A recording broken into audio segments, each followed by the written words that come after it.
మీ మోకాల నొప్పులకు ఎటువంటి సర్జరీ లేకుండా ఎపియాన్ పెయిన్ క్లినిక్ అందిస్తున్న అత్యాధునిక చికిత్స. ప్రస్తుతం మనతో పాటు ఉన్నారు ప్రముఖ హైకోర్టు అడ్వకేట్ సుంకర నరేష్ గారు. ఒక్కసారి ఆయనతో మాట్లాడదాం. మనం ఈ మధ్యకాలంలో చూసాం, గురుమూర్తి భార్యను అత్యంత కిరాతకంగా హత్య చేశాడు. చివరకు పోలీసులకి దొరికిపోయాడు అనుకోండి. అతని విషయంలో ఎలాంటి శిక్షలు పడే అవకాశం ఉంటుంది? ఇంతకుముందు ఇలాంటి కేసులు ఎప్పుడన్నా అడ్వకేట్ గా ఆయన చూసున్నారా, లేకపోతే ఇదే ఫస్ట్ టైమా? ఇలాంటి కేసులో ఎలాంటి కఠినమైన శిక్షలు పడాలి అసలు, అవన్నీ కూడా ఆయనతోనే మాట్లాడి తెలుసుకుందాం. నమస్తే అండి. నమస్తే అండి.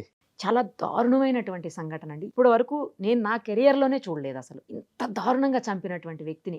కనీసం ఆనవాళ్ళు కూడా మిగల్చకుండా అతను చాలా ట్రై చేశాడు అనుకోండి. బట్ ఇవాళ ఉన్నటువంటి టెక్నాలజీతో మనం లా చదివేటప్పుడు కూడా చెప్తారు, ఎంత తప్పు చేసినాడైనా, ఎంత క్రిమినల్ అయినా ఏదో ఒక ఆధారాన్ని వదులుతాడు, ఏదో ఒక సందర్భంలో ఖచ్చితంగా దొరుకుతాడు అని చెప్పి మనకు స్టార్టింగే మనకి డే 1 చెప్తారు కదా చదివేటప్పుడు కాలేజీలో కూడా. సో అలాగే ఈ గురుమూర్తి కూడా ఎక్కడో దొరికేశాడు. లేటెస్ట్ టెక్నాలజీ యూజ్ చేశారు పోలీసులు. ఇంత ఘోరమైన మర్డర్ చేసినటువంటి వ్యక్తికి ఎలాంటి శిక్ష ఉంటుంది, అసలు ఎలాంటి శిక్ష పడాలి, అది సత్వరం జరిగే అవకాశం ఉందా, లేకపోతే యాజ్ యూజువల్ లెందీ ప్రాసెస్ ఉంటుందా? కఠినమైన శిక్ష పడాలి అని అంటే కనుక డెత్ పెనాల్టీ, ఉరి శిక్ష. ఇంకా అంతకు మించి అయితే కనుక మనం ఏం ఎక్స్పెక్ట్ చేయలేమండి. అటువంటి ఉరి శిక్ష పడాలి అని అంటే కనుక 1980s లో బచ్చన్ సింగ్ కేసులో rarest of the rare case. So murder అటువంటి అంశాల్లో ఎస్పెషల్లీ మర్డర్ గురించి IPC 302 గురించి సుప్రీంకోర్టు వారు ఒక జడ్జ్మెంట్ అనేది పాస్ చేయడం జరిగింది.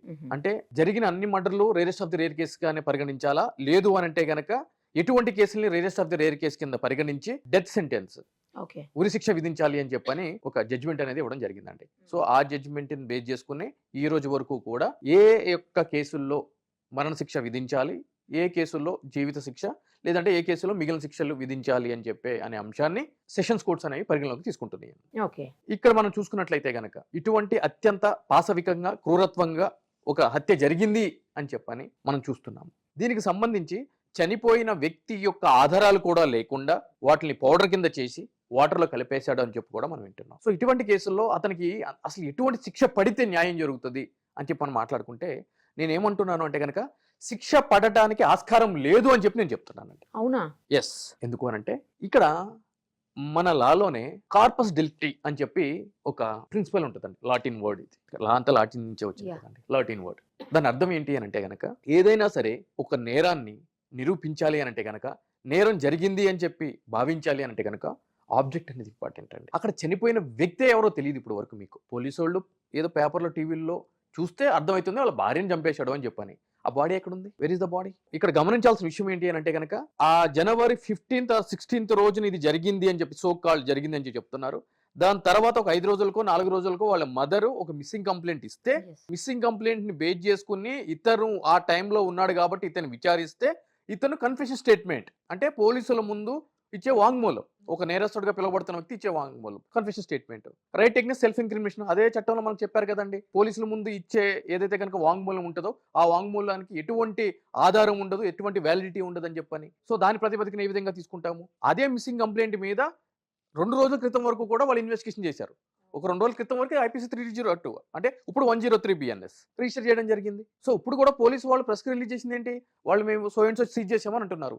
ఏం సీజ్ చేశారు? బకెట్ అంటున్నారు, హీటర్ అంటున్నారు, దాని తర్వాత ఏదో ఆక్సా బ్లేడ్ అని చెప్పని అన్నారు, లేదంటే షర్ట్ అని, అతని షర్ట్ అని చెప్పని అన్నారు, ఒక చున్నీ ఏదో చేసామని చెప్పని అన్నారు. అంటే ఇవన్నీ సీజ్ చేసినంత మాత్రాన ఇవి మెటీరియల్ ఆబ్జెక్ట్స్ అంటారండి, MO అంటాం ట్రయల్లో. ఆబ్జెక్ట్ అనేది చాలా ఇంపార్టెంట్. అంటే ఒక హత్య జరిగినప్పుడు కత్తితో పొడిచాడా, రాయితో కొట్టాడా, గన్తో షూట్ చేశాడు అని చెప్పని, ఆబ్జెక్ట్ అనేది important. That is called object. So most of the cases లో పోలీసు వాళ్ళు ఏం చేస్తారు అని అంటే కనుక ఒక వ్యక్తి, నిందితుడిగా పిలువబడుతున్న వ్యక్తిని అరెస్ట్ చేసినప్పుడు ఆ మెటీరియల్ ఆబ్జెక్ట్ అంటే ఇతను రాయితో చంపాడు అని చెప్పి ఏదైనా ఒక కేసులో అనుకోండి, ఏదో ఒక రాయి తీసుకొచ్చి కోర్టుకు చూపించాలి కాబట్టి ఇదే రాయి అంటారు. మెటీరియల్ ఆబ్జెక్ట్ ఉండాలి కాబట్టి దాన్ని పంపిస్తే అంటే కొట్టే ఆబ్జెక్ట్ని బట్టి కూడా దెబ్బ ఎక్కడ తగిలింది, ఏ విధంగా తగిలింది, ఏ డైమెన్షన్లో తగిలింది అని చెప్పి FSL రిపోర్ట్ వస్తుంది. ఏదో ఒక రాయి పెడితే జరగదు. ఎందుకంటే అందుగురించే కొన్ని వందల కేసులు రిజిస్టర్ అవుతున్నా కూడా దాంట్లో 3 కేసుల్లోనో 4 కేసుల్లోనో కన్విక్షన్ పడుతుంది, మిగిలిన కేసులు ఎగిరిపోతున్నాయి. ఎందుకు అని అంటే కనుక ఇటువంటి షాడీ ఇన్వెస్టిగేషన్ వల్ల. సో ఈ కేసుకు సంబంధించి ఇక్కడ చనిపోయిన వ్యక్తి యొక్క బాడీ లేదండి. పోస్ట్ మార్టం రిపోర్ట్ చేద్దాము అనంటే ఎలా చంపాడు అని చెప్పి తెలుసుకుందామంటే, సో కార్పస్ డెలిక్టి అని చెప్పే ఫార్మ్ క్లియర్ గా అర్థమవుతుంది. ఇక్కడ ఏదున్నా కూడా సర్కమ్స్టెన్షియల్ ఎవిడెన్సెస్ అంటే అవునండి సినిమాకి వెళ్ళడం మేము చూసాం, సినిమాకి వెళ్ళినంత మాత్రాన చంపేయాలని లేదు కదా. అవునండి వాళ్ళ ఇంట్లో ఇద్దరే ఉన్నారు, కరెక్టే. అంటే వైఫ్ అండ్ హస్బెండ్ ఇంట్లో ఉన్నంత మాత్రం వైఫ్ని హస్బెండ్ చంపేయాలని చెప్పి రూల్ ఉందా? చంపేశాడని చెప్పి భావించాలా? అలా అనుకోవడానికి లేదు కదా. అన్లెస్ అండ్ అంటిల్ బలమైన సాక్ష్యం ఉన్నంత వరకు. మరి ఇక్కడ ఆ సాక్ష్యం ఏముంది? 4 గోడల మధ్య జరిగింది. సో ఆ స్మెల్ చుట్టుపక్కల వాళ్ళని కూడా ఎంక్వైరీ చేసినప్పుడు మీలాంటి ప్రొమినెంట్ జర్నలిస్టులు వాళ్ళు చెప్పడం జరిగింది. ఏదో లైట్‌గా స్మెల్ వచ్చిందండి, సంక్రాంతి పండగ కదా, ఎవడన్నా తలకాయ కూర వండి ఉంటాడని చెప్పి మేము అనుకున్నామండి. అంతే తప్ప ఒక మనిషిని తగలబెట్టేంత స్మెల్ అయితే రాలేదు అని చెప్పి ఆ పక్కనోళ్ళు ఎవరో అంటున్నారు, చుట్టుపక్కలోళ్ళు. రేపొద్దున సరే అట్‌లీస్ట్ ఇట్లా చెప్పినోళ్ళు కూడా రేపొద్దున కోర్టుకొస్తారా అనంటే గనక టర్న్ హాస్టైల్. వాళ్ళు రారు.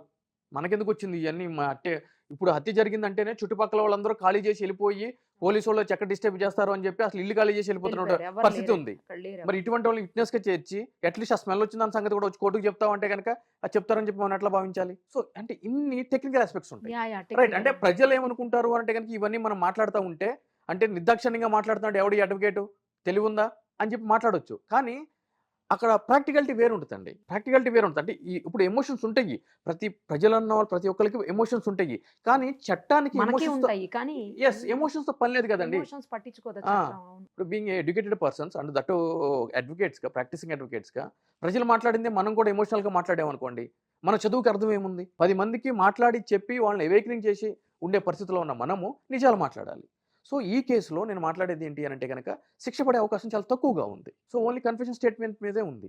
అయితే ఇక్కడ ఒకే ఒక ప్రాథమిక ఆధారం ఏంటి అనంటే గనక ఆ టైంలో భర్త భార్యతో కలిసి ఉన్నాడు. అదొకటే మేజర్ గ్రౌండ్ మీద కేసు మొత్తం నడుస్తుంది. అయితే దీనికి సంబంధించి ఎవిడెన్స్ యాక్ట్‌లో సెక్షన్ 106లో క్లియర్‌గా ఉంటది. ఓకే. ఏమని అంటే గనక ఒక నేరానికి సంబంధించి ఒక నింద ఒక వ్యక్తి మీద మోపబడినప్పుడు దాన్ని ప్రూవ్ చేసుకోవాల్సిన అవసరము ఆ వ్యక్తికే ఉంది కొన్ని ప్రత్యేకమైన పరిస్థితుల్లో అని చెప్పి చట్టం చెప్తుంది. అంటే దాని అర్థం ఏంటి అంటే గనక ఒక ట్రైన్‌లో ఒక వ్యక్తి టికెట్ లేకుండా ప్రయాణిస్తున్నాడు అని చెప్పి ఆ వ్యక్తి మీద ఒక నేరారోపణ కలిగినప్పుడు నేను టికెట్ కొనుక్కునే ప్రయాణిస్తున్నాను అని చెప్పి నిరూపించుకోవాల్సిన అవసరం ఆ వ్యక్తి మీద ఉంటది. ఇప్పుడు ఆ అమ్మాయి ఏమైంది, భార్య ఏది? ఏది అనేటువంటి లైబిలిటీ అతని మీద ఉంది. అంటే ఈ యొక్క సెక్షన్ ప్రకారం. అది కూడా ట్రయల్‌లో తేలాల్సిన అంశం. ఇన్వెస్టిగేషన్‌లో తేలాల్సిన అంశం కాదు అది. Okay, trial basis. Trial basis మీద తేలాల్సింది. అంటే ప్రాసిక్యూటర్‌ని బేస్ చేసుకొని ఉంటది ఆ కేసు. సో అది ఉన్నా కూడా దాన్ని బేస్ చేసుకుని ఎంటైర్ కాన్సెప్ట్ అంటే ఎంటైర్ కేసు ముందుకెళ్ళిపోతది. Rarest of the rare case కింద పరిగణిస్తారు. ఇతనికేదో శిక్ష పడిపోతుంది, మరణశిక్ష పడుతుంది అని చెప్పి అనుకోవడానికి లేదు. ఒకవేళ కోర్టు కన్సిడరేషన్స్ సమాజంలో ఉన్న ఇటువంటి ఎమోషన్స్‌ని బేస్ చేసుకొని కొద్దిగా ఇన్‌ఫ్లుయెన్స్ అయ్యి ఇచ్చినా కూడా దాన్ని అప్పీల్ చేస్తే అది కూడా పోవడానికి ఆస్కారం ఎక్కువగా ఉంటది ఈ కేసులో. సీసీ కెమెరాల్లో లోపలికి వెళ్ళింది ఉంది కానీ బయటకు వచ్చింది ఎక్కడ లేదు. కరెక్టేనండి. లోపలికి వెళ్ళిన మనిషి ఏమైపోయింది? ఏమైపోయారు ఇప్పుడు? ఎందుకంటే నేననేది అదే ఎంటైర్ కేస్ రివాల్వింగ్ అరౌండ్ అదే. దట్ మనిషి వాళ్ళిద్దరూ లోపల ఉన్నారు. ఎస్. మరి లోపలికి వెళ్ళి మనిషి బయటకు రావాలి కదా. లేదు, నువ్వే ఉన్నావు కదా లోపల, ఏం జరిగిందో నువ్వే చెప్పాలి. సో ఇక్కడ ఇప్పుడు నిందారోపణ ఎవరి మీద ఉంది? భర్త మీద ఉంది. నువ్వే హత్య చేశావు, నువ్వే ముక్కల కింద నరికావు, నువ్వే ఈ విధంగా వాటిని గీజర్లో పెట్టి వేడి నీళ్ళలో పెట్టి చేసావు, పౌడర్ చేసావు, నూరావు, ఇవన్నీ చేసావు, కలిపావు, నువ్వే కాబట్టి నువ్వు ప్రూవ్ చేయాలి అన్నది ఒక్కటే ఉంటుంది. సో అతను చెప్పాడు అని చెప్పి చెప్తున్నారు. సెయింగ్ దట్ ఏంటంటే నేను ఇట్లా చేశాను అని చెప్పని. కానీ దానికి వ్యాలిడిటీ లేదు. బాడీ కట్ చేశాడు కదండి, కట్ చేసినప్పుడు ఏదో వెపన్ యూస్ చేసి ఉంటాడు కదా, ఎగ్జాక్ట్లీ. కనీసం అది కూడా ఎందుకని ట్రేస్ అవట్లేదు? ఆక్సా బ్లేడ్ అని చెప్పి ఇనిషియల్ గా ఆ. వచ్చినాయండి న్యూస్. ఇప్పుడు వరకు కూడా దానికి సంబంధించి మెటీరియల్ ఆబ్జెక్ట్ ఎక్కడ ఎక్కడ కనిపించలేదు. లేదు. ఆ సీజ్ చేసిన వస్తువుల్లో కూడా దాంట్లో ఏం లేదు, ఏదో నూరింది అదని చెప్తున్నారు. సో దానికి సంబంధించి కూడా ఏం లేదు. రేపటి రోజున కేసు ప్రూవ్ అవడం కోసము చూపియాలి కాబట్టి టెక్నికల్ లకునస్ లేకుండా, ఎందుకంటే ఛార్జ్ షీట్ ఫైల్ చేసినప్పుడు అది రిజెక్ట్ అవుతుంది. అందు గురించి ఏదో ఒకటి తీసుకుని వచ్చి పెడతారు. జనరల్ ప్రాసెస్ పోలీస్ వాళ్ళు అట్లా ఏదో పెడతారు, కానీ ట్రయల్లో నిలబడదు. సో ఇతను చెప్పిన దానికి వ్యాలిడిటీ ఉండదు. బర్డెన్ ప్రూఫ్ అంటే ఇన్ని టెక్నికల్గా చాలా ఇబ్బందులు ఉన్నాయండి ఈ కేసులో. ఇంకో విషయం ఏంటి అంటే కనుక స్టెయిన్స్. దాని తర్వాత కూడా 2-3 రోజులు ఇమీడియట్లీ ఇన్సిడెంట్ తెలిసిన తర్వాత పోలీసు వాళ్ళు ఆ ఇంటికి వచ్చి సీన్ ఆఫ్ అఫెన్స్కి వచ్చి మొత్తం అంతా కూడా ఇంటిని సోదా చేయడము, ఏదన్నా ఇంక్రిమెంటింగ్ మెటీరియల్ లైక్ అంటే బ్లడ్ శాంపుల్ కానీ, నెయిల్ కానీ, హెయిర్ కానీ, ఎక్స్ కానీ, వై కానీ, జెడ్ కానీ దొరుకుతుందేమో అని చెప్పి చూశారు. బట్ అటువంటిది కూడా ఏమీ కనిపించలేదు అక్కడ. సో బ్లడ్ స్టెయిన్స్ ఉన్నాయి అంటున్నారు. అది కూడా ఎట్లా బ్లూరే టెక్నాలజీతో చూస్తే కింద కనిపించేది. అవును. రైట్ అండి, స్టెయిన్స్ ఉన్నాయి. అది ఏమి స్టెయిన్ అని చెప్పి మనం ఎట్లా అనుకోవాలి? కుక్కదో అయ్యి ఉండొచ్చు, లేదంటే కనుక అతనిదో అయ్యి ఉండొచ్చు, చేసే క్రమంలో అతని బ్లడ్ కింద పడి ఉండొచ్చు, లేదంటే కనుక కోడిని తీసుకొచ్చి కోసి ఉండొచ్చు డైవర్ట్ చేయడానికి. బ్లడ్డే, ఎవరిదైనా బ్లడ్డే. కానీ అది హ్యూమన్ బ్లడ్డా లేదంటే కనుక యానిమల్ బ్లడ్ అని ఎప్పుడు తెలుస్తుంది? ఫిజికల్గా ఆ బ్లడ్ శాంపుల్ మనం కలెక్ట్ చేసి FSLకి పంపించినప్పుడు దెన్ వాస్తవం బయటకు వస్తుంది. కానీ ఇప్పుడు ఆ వాస్తవం లేదు కదా. ఇక్కడ మొత్తం క్లీన్ స్వైప్ అయిపోయింది కదా, వైపౌట్ అయిపోయింది కదా ఫ్లోర్ అంతా. కానీ ఎంత దారుణమైన క్రిమినల్ బ్రెయిన్ అండి. అంటే ఇక్కడ దీనికి వాస్తవం ఏంటంటే ఓటీటీలో చూసి ఒక మలయాళం మూవీ ఏదో. చూసి చేశాను అని చెప్పని సూక్ష్మదర్శిని అనే ఒక మూవీ చూసి చేశాను అని చెప్తున్నాడంట. సో అది ఎంతవరకు నిజము? సో ఒకవేళ ఇది నిజంగా అంటే కనుక అతను నార్మల్ వ్యక్తి ఏం కాదు, ఎక్స్ ఆర్మీ, ఎస్. ఆర్మీలో పనిచేసి వచ్చిన వ్యక్తి ఇప్పుడు కూడా DRDOలో ఎక్కడో సెక్యూరిటీగా చేస్తున్నాడు అని చెప్పని అనొచ్చు. కామన్ మ్యాన్ తో కంపేర్ చేస్తే ఈ యూనిఫామ్ సర్వీస్లో ఉన్న వాళ్ళ గురించి మనం ప్రత్యేకంగా మాట్లాడుకోవాలి అని అంటే కనుక ఇక్కడ ఏం జరుగుతుందంటే కనుక వీళ్ళని ఆ డ్యూటీలోకి తీసుకునే ముందు ఫిజికల్ టెస్టే కాకుండా సైకలాజికల్ టెస్టులు కూడా చేస్తారండి. అంటే వాళ్ళ యొక్క Okay. మానసిక పరిస్థితి ఏ విధంగా ఉంటుంది అని చెప్పని. ఇన్ఫ్యాక్ట్ ఈ రోజు స్టేట్ సర్వీస్ రూల్స్లో కానీ సెంట్రల్ సర్వీస్ రూల్స్లో కానీ ఈ రోజు ఒక యూనిఫామ్ డ్రెస్లో ఉన్న వాళ్ళ యొక్క మానసిక పరిస్థితి గురించి ఇయర్ అసెస్మెంట్ చేయాలి సైకాలజిస్ట్ తోటి. ఎవ్రీ ఇయర్ ఎవ్రీ ఇయర్ ఇప్పుడు నా పేరు సూర్య నా ఇల్లు ఇండియా సంథింగ్ ఏదో అల్లు అర్జున్ సినిమా ఉంటుంది. దాంట్లో కూడా అతన్ని ఒక సైకాలజిస్ట్ దగ్గరికి పంపిస్తారే నీకు ఆవేశం ఎక్కువ అవుతుంది అని చెప్పని. అవును. అది సినిమా అనుకుంటా కానీ యాక్చువల్గా రూల్స్లో ఉందండి, అది పొందుపరిచి ఉంది. కానీ ఎంతమంది ఆఫీసర్ల మీద చేస్తున్నారు, అసలు ఆ రూల్ ఇంప్లిమెంటేషన్ అవుతుందా? ఎందుకంటే వాళ్ళు వెపన్స్ వాడతారండి.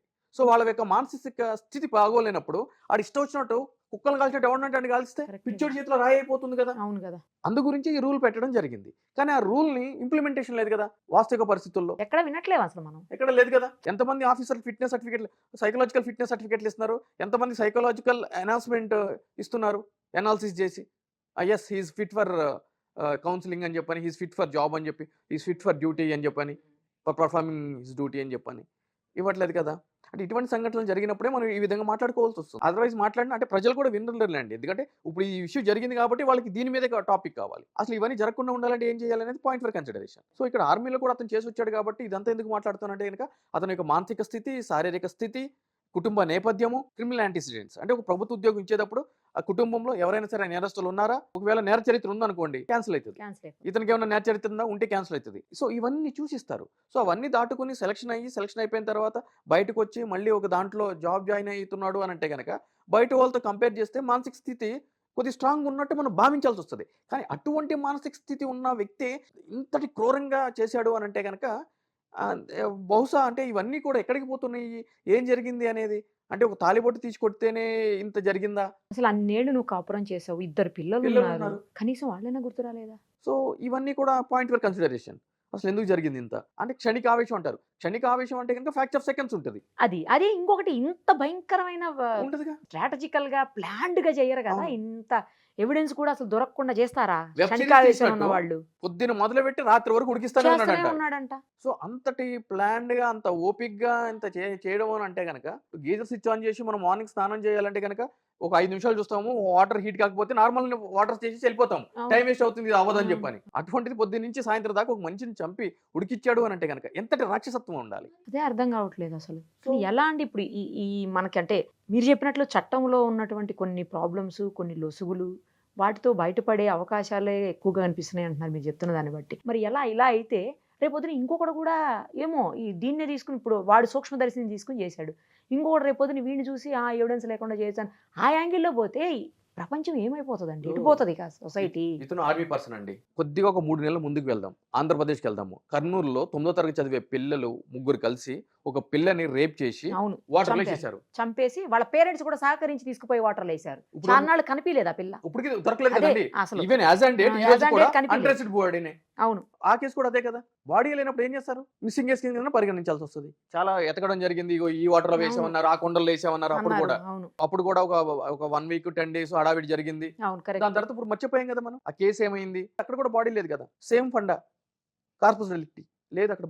బాడీ లేనప్పుడు మీరు కేసుని ఎట్లా ప్రూవ్ చేస్తారు? ఎవరి మీద జరిగింది ఆ నేరం? Offence against human body. Where is the body? చాలా కేసులు అందు గురించి డ్యాముల్లోంచి కింద చేస్తూ ఉంటారు, శ్రీశైలంలో పెట్రోల్ పోసి తగిలి పెట్టేస్తా ఉంటారు. అవును మొన్న ఈ మధ్యన కూడా మొన్న just మధ్య ఒక ఓఆర్ఆర్ కింద 2 days మీరే back. స్పాట్కి వెళ్ళి చేసి వచ్చారు. అవును. పార్షియల్ గా బాడీ కాలింది. సో అటువంటి కేసుల్లో ఎట్లా? ఇక్కడైనా సగం కాలిన బాడీ ఉంది, ఇటువంటి కేసుల్లో అసలు బాడీనే ఉండదు. సో బాడీ లేని కేసుల్లో అఫెన్స్ ప్రూవ్ చేయడం అనేది చాలా క్రూషల్ ఆస్పెక్ట్ అండి అది. అండ్ దట్టు ఈ క్రిమినల్ కేసుల్లో, దట్టు ఈ మర్డర్ కేసుల్లో. ఇప్పుడు సీన్ రీకన్స్ట్రక్షన్ చేశారు కదండి పోలీసులు ఈ అవును, కేసులో, చేశారు. గురుమూర్తిని తీసుకుని వెళ్ళి. ఇప్పుడు అతను చెప్పే దగ్గర ఎక్కడా కూడా ఏ ఎవిడెన్స్ దొరకలేనట్టుంది. ఎట్లా అవును. మరి అసలు? అందు గురించి నేను అంటున్నాను. ఇప్పుడు ఎంటైర్ పోలీసు వాళ్ళ ఇన్వెస్టిగేషన్ అంతా కూడా అతను బేస్ చేసుకునే జరుగుతుంది, అతను చెప్తేనే జరుగుతుంది. అసలు చెప్పేదానికి ఎటువంటి ప్రాతిపదిక ఉంది? కన్ఫెషన్ స్టేట్మెంట్ దాన్ని కోర్టు పరిగణలోకి పరిగణలోకి తీసుకో. మీరు అన్నట్టు ఏదైనా స్పెషల్ కేసు కింద ట్రీట్ చేసి అట్లేమన్నా చేస్తే సర్కమ్స్టెన్షియల్ ఎవిడెన్స్ ని బేస్ చేసుకుని కేసు నిరూపించాలండి. అది సర్కమ్స్టెన్షియల్ ఎవిడెన్స్ అంటే మీరు చెప్పారు కదా, లోపలికి వెళ్ళింది, బయటికి రాలేదు, ఇతను వచ్చాడు, సో ఏమైంది అని చెప్పని. ఇప్పుడు ఇటువంటి కేసులో కూడా కేరళలో సంబంధించి భర్తే భార్య ఇద్దరు లోపలికి వెళ్తారు, భార్య చనిపోయి ఉంటుంది, భర్త బయటకు వస్తాడు. ఏమైంది అని అంటే కనుక ఏమో తెలియదు, చచ్చిపోయిందని చెప్పి చెప్తాడు. సో భర్తే చంపేశాడని చెప్పి చెప్తారు అందరూ, కొట్టి చంపేశాడని చెప్పని. బాడీ ఎఫ్ఎస్ఎల్ రిపోర్ట్కి వెళ్తుంది. FSL రిపోర్ట్కి వెళ్తే స్నేక్ బైట్ వల్ల చనిపోయిందని చనిపోయిందని చెప్పి తెలుస్తుంది. సో ఆ రిపోర్ట్ వస్తుంది. సో అది కూడా ఇటువంటి కేసు. FSL రిపోర్ట్ ఒకలాగా ఉంటుంది, వీళ్ళు చెప్పే స్టేట్మెంట్ ఒకలాగా ఉంటుంది, అక్కడ జరిగేది వేరేలాగా ఉంటుంది. కొరాబరేషన్ అనేది చాలా ఇంపార్టెంట్ క్రిమినల్ కేసులో. ఏ ఒక్క దగ్గర కాంట్రాడిక్టరీ స్టేట్మెంట్ వచ్చినా కూడా ప్రాబ్లం అవుతుంది. ఎందుకు అంటే కనుక చట్టం ఆ విధంగా కఠినంగా పెట్టడానికి రీజన్ ఏంటంటే కనుక 99 మంది దోషులు తప్పించుకున్న పర్వాలేదు కానీ ఒక నిర్దోషి కూడా శిక్ష పడకూడదు. మనకు అదే కదా చెప్తారు క్లాస్ లో ఫస్ట్ డే. ఆ విధంగా మనం వింటానే ఉంటాం పేపర్లో కూడా. చేయని నేరానికి 80 సంవత్సరాలు జైల్లో ఉండి రిలీజ్ అయిన వ్యక్తి అని చెప్పని, 50 సంవత్సరాల తర్వాత రిలీజ్ అయిన వ్యక్తి అని చెప్పని, అవన్నీ కూడా ఇదే. ఇప్పుడు జేబీఎం లాంటి సినిమా చూసాము, అక్కడ కూడా ఏం జరుగుతుంది, కొన్ని నేరాలు జరిగినప్పుడు ఎటువంటి వ్యక్తి దొరకనప్పుడు కొంతమంది అమాయకులు తీసుకుని వచ్చి నిరక్షరాస్యుల్ని తీసుకొచ్చి వీడియో చేశాడని చెప్పని అంటారు. వాళ్ళకి ప్రాపర్ లీగల్ ఎయిడ్ ఉండదు. ఈ చట్టం కూడా ఏ విధంగా ఉంటుంది అంటే కనుక కొన్ని కేసుల్లో రాష్ట్రాలే ఎటువంటి ఆర్థిక స్తోమత లేని వాళ్ళకి రాష్ట్రమే కొంతమంది న్యాయవాదుల్ని ప్రొవైడ్ చేస్తారు. కానీ ఆ ఆర్గ్యుమెంట్స్ అంత ప్రాపర్గా ఉండవు, ఒక సరైన దిశానిర్దేశం ఉండవు. అటువంటి కేసుల్లో అన్యాయంగా వాళ్ళు ఇరికించబడిపోతూ ఉంటారు, వాళ్ళకి శిక్ష పడుతూ ఉంటుంది. దాని తర్వాత ఎప్పుడు హైకోర్టు సుప్రీంకోర్టుకి వెళ్ళిన తర్వాత వాళ్ళ అదృష్టం బాగుంటే అప్పుడు ఒక నిర్దోషి అని చెప్పి జడ్జిమెంట్ వస్తూ ఉంటుంది. అప్పటికి వాళ్ళ వయసు 60 సంవత్సరాలు 70 సంవత్సరాలు అయిపోతుంది. ఇది నేరం జరిగినప్పుడేమో వాళ్ళ వయసు 17, 18, 20 ఉంటుంది. సో ఇటువంటి సంఘటనలు కూడా ఉన్నాయి. సో ప్రోస్ ఉన్నాయి, కాన్స్ ఉన్నాయి. సో అందు గురించి ఒక ఎమోషన్స్ తోటి దిశ ఇన్సిడెంట్ మనం చూసాము. ఎన్కౌంటర్ చేసినప్పుడు అందరూ పూలేశారు. దాని తర్వాత సాక్షాత్తు సుప్రీంకోర్టే చెప్పింది FIR రిజిస్టర్ చేయండి, మర్డర్ కేసు రిజిస్టర్ చేయండి అందరి మీద అని చెప్పని. ప్రాపర్ ట్రయల్ జరగాలి. దాంట్లో కూడా ఎన్నో అనుమానాలు, మిగిలిన ఇంకెవరో ఉన్నారు, వీళ్ళని ముందుకు తీసుకుని వచ్చారు అని కూడా చాలా ఉన్నాయి, రకరకాలు ఉన్నాయి. సో ఇవన్నీ జరుగుతాయండి. పిల్లల స్టేట్మెంట్లు కూడా పనికొస్తాయండి, ఎందుకంటే ఎట్లుండే వాళ్ళు గొడవలు అవుతుండే, అవి కూడా పనికొస్తాయేమో కదా కొంతవరకు. ఇక్కడ పిల్లల స్టేట్మెంట్లు అవును గొడవ పడేటోళ్ళు అని అంటారు. ఎంతమంది భార్యాభర్తలు గొడవ పడరు అంతే, అది కూడా నిజమే. చంపే అంత గొడవలు కాకపోతుండే.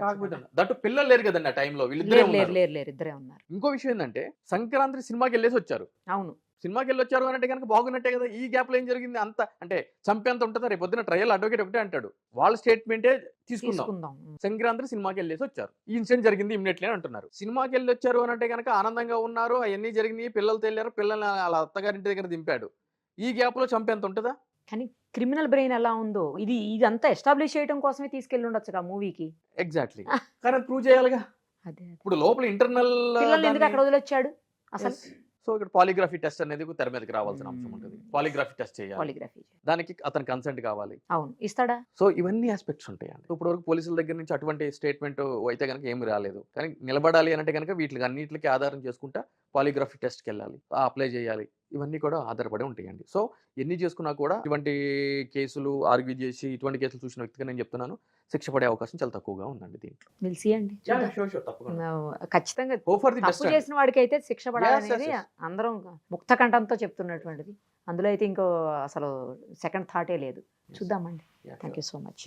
సుమన్ టీవీలో మీ పర్సనల్ అండ్ బిజినెస్ ప్రమోషన్స్ కోసం కింది నెంబర్కి కాంటాక్ట్ చేయండి.